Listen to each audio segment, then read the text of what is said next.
പുതിയൊരു വീഡിയോയിലോട്ട് എല്ലാവർക്കും സ്വാഗതം. അപ്പോൾ നമുക്ക് ഇന്നൊരു പാവയ്ക്ക തീയൽ ഉണ്ടാക്കാം. അതിനായിട്ട് ഞാൻ പാവയ്ക്ക നീളത്തിലരിഞ്ഞ് സവാളയും ഉപ്പും കൂടെ ചേർത്ത് വെളിച്ചെണ്ണയിൽ നല്ലതായിട്ട് വഴറ്റിയെടുത്തതിന് ശേഷം ഒരു മൺചട്ടിയിലോട്ട് ആക്കിയിട്ടുണ്ട്. അതിനുശേഷം ഇതിലേക്ക് നല്ലതായിട്ട് മൂപ്പിച്ച തേങ്ങായും അതിൽ ചുവന്ന മുളക് പൊടിയും മഞ്ഞൾപ്പൊടിയും കൂടെ ചേർത്ത് മൂപ്പിച്ച് കുറച്ച് ചുവന്നുള്ളിയും കറിവേപ്പിലയും കൂടെ ചേർത്താണ് ഞാൻ ആദ്യം തേങ്ങ മൂപ്പിച്ചത്. ഇതെല്ലാം കൂടെ ഒരു മിക്സിയിലിട്ട് തണുത്തതിന് ശേഷം നല്ല പേസ്റ്റ് മാതിരി അരച്ച് ഇതിലോട്ട് ചേർത്ത് കൊടുത്തിട്ടുണ്ട്. ഇനി ആവശ്യത്തിനുള്ള വെള്ളം ആ മിക്സി ഒന്ന് കഴുകി ഒഴിച്ചു കൊടുത്തിട്ടുണ്ട്. കുറച്ചുകൂടി വെള്ളം വേണമെങ്കിൽ ചേർക്കാം. നിങ്ങൾക്ക് ആവശ്യത്തിനുള്ള വെള്ളം ചേർക്കുക, എന്നാൽ കൂടിപ്പോകരുത്, വെള്ളം നീണ്ടു പോകാൻ പാടില്ല. ഇനി ഇതിലേക്ക് കുറച്ച് പുളിവെള്ളം കൂടി ചേർത്ത് കൊടുക്കുന്നുണ്ട്. പുളിവെള്ളം കൂടി ചേർത്തതിന് ശേഷം ഇത് നല്ലതായിട്ട് തിളപ്പിച്ചെടുക്കാം. നമുക്ക് ആവശ്യത്തിനുള്ള ഉപ്പിട്ട് കൊടുത്തിട്ടുണ്ട്. ആദ്യം ഞാൻ പാവയ്ക്കായിൽ ഉപ്പിട്ടാണ് വഴറ്റിയത്. അപ്പോൾ ആവശ്യത്തിനുള്ള ഉപ്പ് മാത്രം ഇട്ട് കൊടുക്കുക. ഇപ്പം പിന്നെ നോക്കിയതിന് ശേഷം പിന്നെ ഇട്ട് കൊടുക്കാവുന്നതാണ്.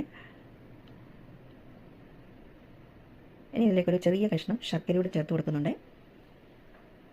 ശർക്കരയും ഉപ്പും പുളിയും പാവയ്ക്കയുടെ കയ്പും എല്ലാം കൂടെ ചേരുമ്പോൾ ഈ കറിക്ക് നല്ലൊരു ടേസ്റ്റാണ്. ആവശ്യത്തിന് ഉപ്പുണ്ടോ എന്ന് നോക്കാം. ഉപ്പൊക്കെ പരുവത്തിനായിട്ടുണ്ട്. ഇത് നല്ലതായിട്ട് തിളച്ചതിന് ശേഷം നമുക്കിതിലോട്ട് കടുക് വറുത്ത് ചേർക്കാവുന്നതാണ്. നല്ലതായിട്ട് തിളച്ച് വരുന്നുണ്ട്.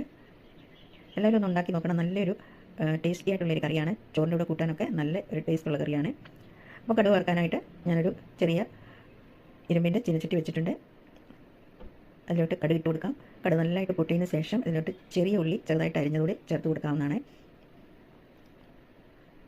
അപ്പോൾ നമ്മുടെ കടുകിട്ട് നല്ലതായിട്ട് പൊട്ടിയിട്ടുണ്ട്. ഇനി ഇതിലോട്ട് നമുക്ക് ചെറിയ ഉള്ളി അരിഞ്ഞത് ചേർത്ത് കൊടുക്കാം. ഇനി ഈ ചെറിയ ഉള്ളി നല്ലതായിട്ടൊന്ന് മൂത്ത് വരണം. ഈ ഉള്ളി ചെറുതായിട്ടൊന്ന് കുറച്ച് വഴന്നതിന് ശേഷം ഇതിലോട്ട് നമുക്ക് വറ്റൽമുളക് 2-3 കുറച്ച് കറിവേപ്പിലൂടെ ഇട്ട് കൊടുക്കാം. ഞാൻ വറ്റൽമുളക് ഇട്ട് കൊടുത്തിട്ടുണ്ട്. ഒരു 2 വറ്റൽമുളക് മുറിച്ചിട്ട് കൊടുത്തിട്ടുണ്ട്. ഇനി കറിവേപ്പിലയോടെ ഇട്ട് കൊടുക്കാം.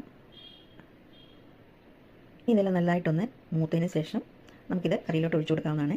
അത് നല്ലതായിട്ട് മൂക്കണം.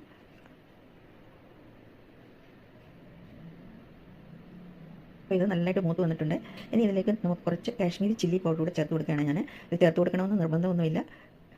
ഒരു ചെറിയ കളർ കിട്ടാൻ വേണ്ടി മാത്രമാണ് ഇത് ചേർക്കുന്നത്. ഇത് നിങ്ങൾക്ക് സ്കിപ്പ് ചെയ്യാവുന്നതാണ്. മുളക് പൊടി ചേർത്തതിന് ശേഷം പെട്ടെന്ന് ഗ്യാസ് ഓഫ് ചെയ്യാവുന്നതാണ്, അല്ലെങ്കിൽ ഇത് കരിഞ്ഞു പോകും. ഇനി നല്ലതായിട്ട് തിളച്ച് വെച്ചിരിക്കുന്ന ഇതിൽ കറിയിലോട്ട് നമുക്ക് ഇത് ഒഴിച്ചു കൊടുക്കാം.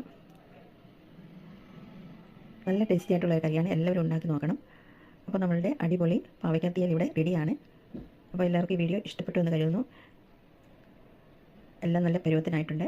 നമുക്ക് ഇത് കുറച്ച് നേരം അടച്ചു വെച്ചതിന് ശേഷം ചോറിൻ്റെ കൂടെയൊക്കെ കഴിക്കാവുന്നതാണ്. അപ്പോൾ വീഡിയോ ഇഷ്ടപ്പെട്ടാൽ ലൈക്ക് ചെയ്യുക, ഷെയർ ചെയ്യുക, കമൻറ്റ് ചെയ്യുക. നമുക്ക് അടുത്തൊരു വീഡിയോയിൽ കാണുന്നവരെ നന്ദി, നമസ്കാരം.